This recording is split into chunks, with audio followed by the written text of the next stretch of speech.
ओम तव कथामृतम तप्त जीवनम कविभिरीडितं कल्मषापहं श्रवणमंगलम श्रीमदाततं भुवि गृह्णन्ति भूरिदा जनाः।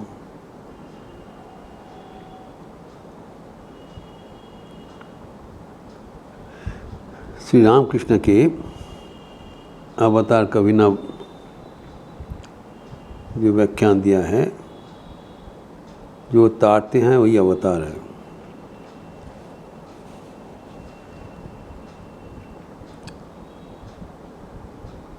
भगवान श्री रामकृष्ण का आरतिक भजन जो कि स्वयं स्वामी विवेकानंद से रचित हुआ था, उसको अनुसरण करते हुए हम लोग देखे हैं। तृतीय पंक्ति में कहा गया है, भास्कर भवसागर चिर उन्मद प्रेम पथार भक्तार्जन जुगल चरण तारन भव पार।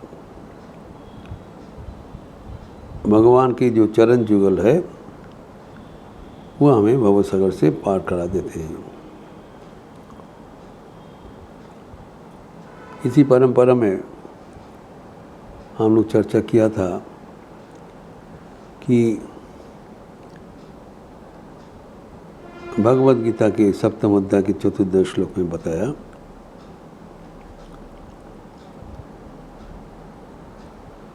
कि दैवी शेषा गुणमयी मम माया दुरत्यया माम ई वज प्रपद्यन्ते माया मिथम तरंती थी।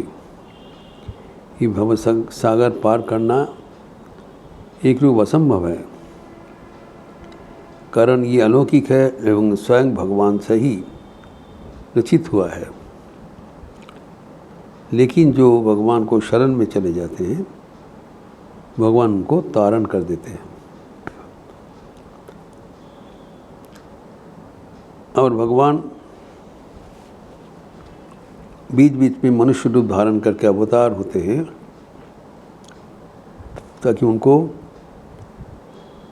प्रत्यक्ष जीवन हमारे सामने रहता है, उसका अवलंबन करते हुए हम भी पार कर जाते हैं। जैसे कि श्री रामकृष्ण का अवतरण हुआ और उसी का आरतिक में कहा गया है कि तारन भव पार। ये बात न केवल भगवद गीता में कहा हुआ है, ये हमारे शास्त्र में भी है, अन्य शास्त्र में भी है। जैसे कि श्वेताश्वतर उपनिषद में चौथा अध्याय के 10वें श्लोक 4:10 कहा गया है, मायाम तु प्रकृतिम विद्यात् माई नाम तु माहेश्वरम।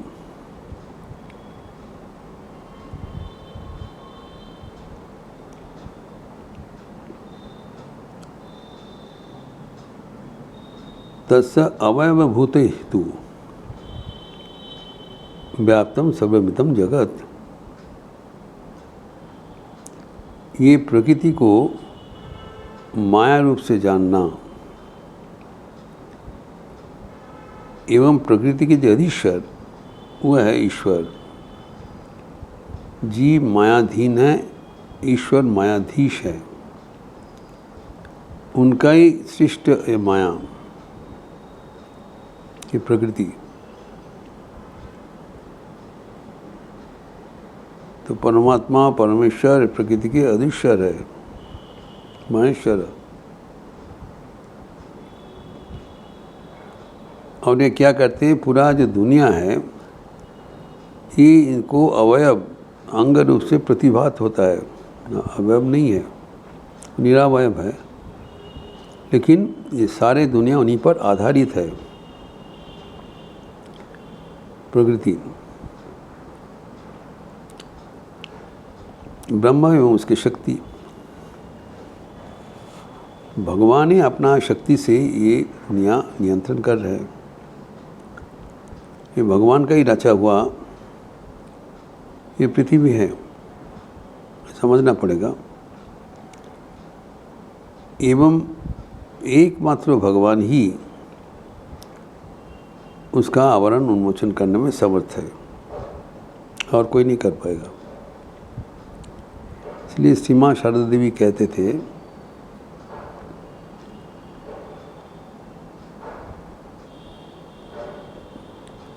बाबा ठाकुर चरणे पड़े থাকতে হয়, তিনি না उद्धार করলে কি उद्धार হওয়া যায় बाबा। अगर भगवान स्वयं हमें उद्धार ना करे, तारण ना करे, तो हम लोग कितना ही भी प्रयास कर लें कुछ नहीं होगा। एकमात्र भगवान का ही फर्ज है कि वो अपना जीवों को, अपने शरणागत प्राणियों को उद्धार कर दे। क्योंकि वचन दे रहे हैं कि जो हमें शरण लेगा हम उनको उद्धार कर देंगे।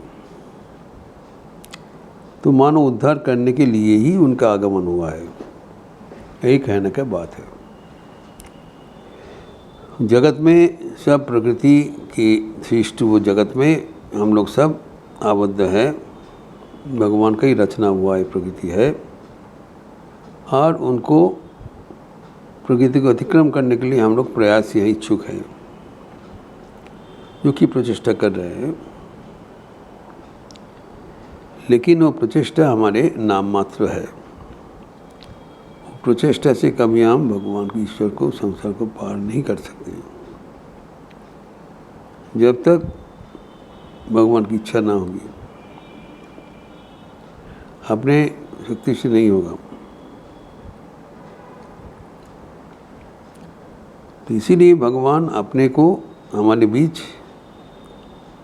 लाए हैं ताकि उनको अवलंबन करते हुए हम इस जगत संसार को पार कर सके।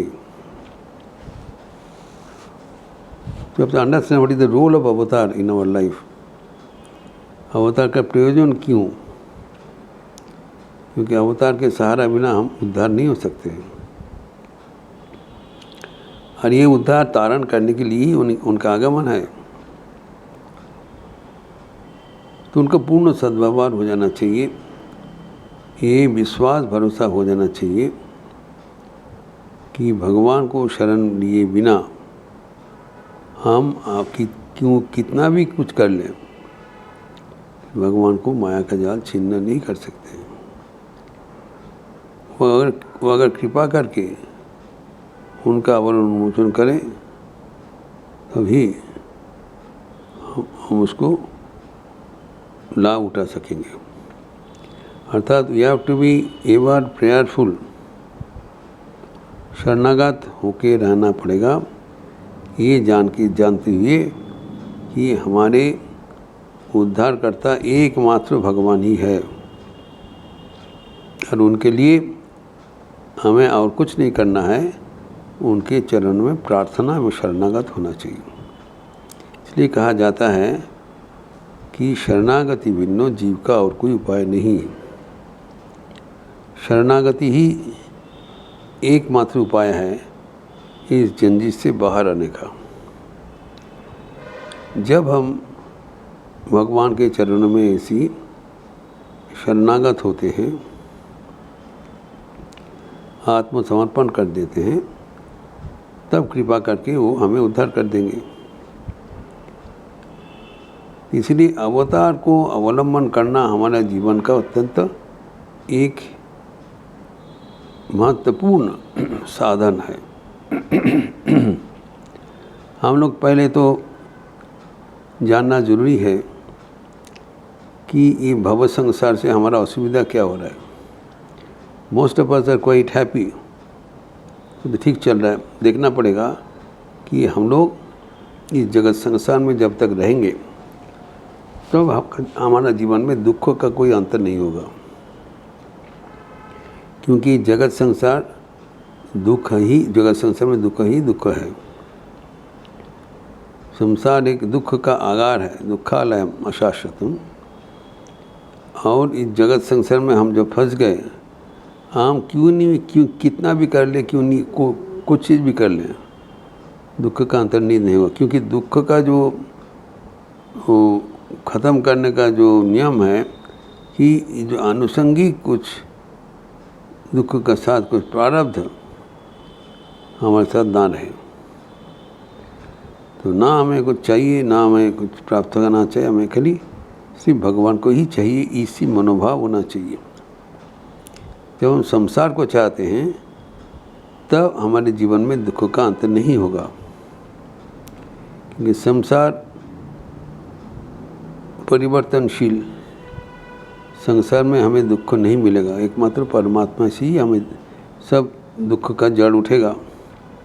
तो भगवान ये सृष्टि को रचना करते हुए हमें एक परीक्षा के लिए दे दिया कि तुम अगर शांति चाहते हो देख लो। तो पहले हमारा जो दृश्यमान जगत, उससे हम शांति आनंद पाने के लिए उत्सुक होते हैं, प्रयास भी करते हैं। जब वो नहीं मिलता है तब मजबूर होकर हमें भगवान को शरण में ले जाना पड़ता है। वही हमारे आध्यात्मिक जीवन को उन्मेष। भगवान को हमारे जीवन में प्रयोजन तभी होगा जब हमारा जीवन में जो इच्छा है, प्राप्ति का जो उत्सुकता है, वो जो दुनिया से नहीं मिलेगा। जब दुनिया में हमें कुछ भी प्राप्त कर लें, करके दिखा जाए, हमें उसको संतुष्टि नहीं हो रहा है, दुनिया में कोई भी चीज़ प्राप्त करने से लिए संतुष्टि नहीं होगा, तब then on we turn to God. जब भगवान के ऊपर हमारा मन चला जाता है तो तब संसार जिससे है होते रहते हैं, तब भगवान ही हमें मदद भेज देते हैं कि वो कैसे हम इस संसार को सबसे पार कर सके। वो है सहज उपाय, भगवान को शरण में चले जाओ। भगवान को चरण आश्रित आश्रय करके अनेक व्यक्ति उद्धार कर दिया है। अभी भी हम हमारा भी उद्धार होना संभव है। इसलिए संगीत में कहा गया है कि भगवान, ये जगत संसार उद्धार होने के लिए भगवान का चरण उपलब्ध है। वो प्रेम पाता रहे, उनके प्रार्थना करने से ही वो कृपा परवश हमें उद्धार कर देंगे। आश्रित दिया है, ये आपको हमें आश्रय प्रदान किया है, हमें जो आश्वस्त किया है। घबराने का बात नहीं है। जब हमारे दिल में वो इच्छा पैदा होगी, हम जब रियल आनंद पाने के लिए हमारी इच्छा होगी, तभी हम भगवान को चरण में जाएंगे और अवश्य उद्धार कर देंगे। इसलिए उसको तारण, जगत तारण कहा गया है। इस प्रसंग को और भी आगे बढ़ाते हुए जो स्वामी विवेकानंद ने प्रसंग किया है, उसका चर्चा हम अगले दिन करेंगे। ओम शांति शांति शांति। हरि ओम तत्सत। श्री राम कृष्णार्पणमस्तु। आज रविवार का अवसर है, सुबह से जप यज्ञ चल रहा है। आप लोग अवश्य अपने अपने निर्धारित समय पर ये विश्वव्यापी जप यज्ञ में शामिल होंगे। फिर 10 बजे से गॉस्पेल ऑफ श्री रामकृष्ण के वचनामृत पर प्रवचन मेरा ही रहेगा। एवं दोपहर को आज अपराह्न में 4:30 बजे से एक गूगल मीट है, उत्तर प्रदेश उत्तराखंड रामकृष्ण विवेकानंद भाव प्रचार परिषद का एक गूगल मीट है ऑडिटोरियम पर। और उसके बाद जो हमारे युवा संगठन के लिए व्यक्तित्व के विकास, स्वामी जी की लिखित पत्रावली, भजन, संग्राम, चर्चा इत्यादि होगी। एवं रात को संध्या के उपरांत आगमनी संगीत समवेत लिपि दिया जाएगा। इस सब में आपका सादर स्वागत है। अच्छे रहिए, स्वस्थ रहिए, आनंद में रहिए। नमस्कार।